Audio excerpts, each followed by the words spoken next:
حضرات محترم، اسی سلسلے کی ایک اور ویڈیو تھوڑا سا اور آپ سے بات کرنی ہے کرشماتی نظام تشخیص طب کے بارے میں، جن کے یہ سوال ہیں کہ کیا ہے یہ اور اس کا کمال کیا ہے، واقعی کیا ہے اور اس کا کمال کیا ہے۔ اس کے بارے میں عرض یہ ہے کہ یہ بالکل سائنٹیفک طریقہ تشخیص ہے اور قانون مفرد اعضاء کے مطابق ہے۔ دوسرے بھی سیکھ سکتے ہیں، ظاہر ہے یونانی طبیب ہیں جو صرف یونانی کرتے ہیں، وہ اپنے انداز سے، ہومیو والے بھی سیکھ سکتے ہیں، وہ اپنے انداز سے کام کریں گے، مگر خصوصی طور پہ جو قانون مفرد اعضاء والے ہیں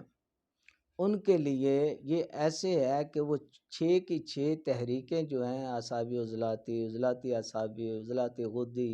غدی عضلاتی، غدی اعصابی اور اعصابی غدی، 6 کی 6 یہاں آپ کے ہاتھوں پہ جو بھی تحریک ہوگی یہاں ان ہاتھ کی لکیروں پہ ظاہر ہوگی۔ اور مزے کی بات ہے کہ کوئی شک و شبہ بھی نہیں رہے گا، یقینی تشخیص ہوگی، جو تحریک بھی ہوگی وہی آئے گی۔ اور دوسرے نمبر پہ اگر تحریک چینج ہوتی ہے، آپ کوئی دوائیاں کھاتے ہیں، غذائیں کھاتے ہیں، وہ بھی ظاہر ہو جائے گی۔ یہ نہیں ہے کہ وہی پکی ہو گئی، جیسے جیسے تحریک بدلے گی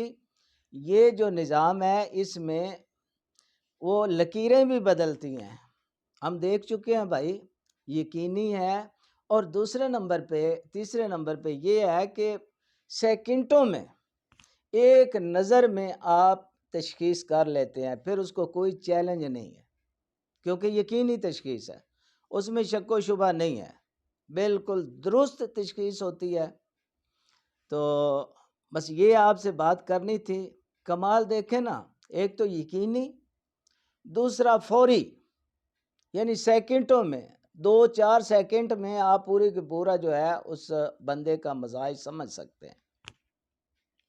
اور صرف مفرد نہیں، مرکب جو مزاج ہوتا ہے نا، جیسے 6 تحریکیں ہیں،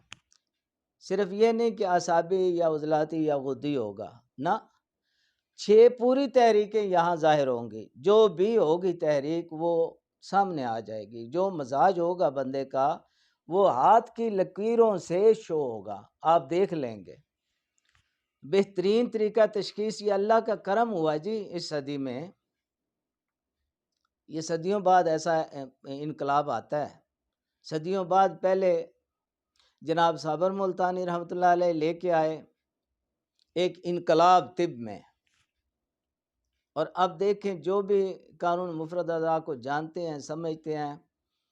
ان کو پتہ ہے کہ واقعی ایک انقلاب ہے طب میں، ٹھیک ہے۔ اب یہ دوسرا انقلاب جو ہے تشخیص میں، اس حساب سے یہ قانون مفرد اعضاء اب مکمل ہے، اب اس میں کوئی کمی نہیں ہے، تشخیص بھی فوری اور علاج بھی فوری، تشخیص بھی یقینی اور علاج بھی یقینی، یہ نہیں کہ تکے لگاتے رہنا یا وہ ٹوٹکے استعمال کریں، نہ، وہ نہیں، مزاج کے مطابق علاج ہو تو ظاہر ہے وہ یقینی فائدہ دے گا اور انشاءاللہ دے گا۔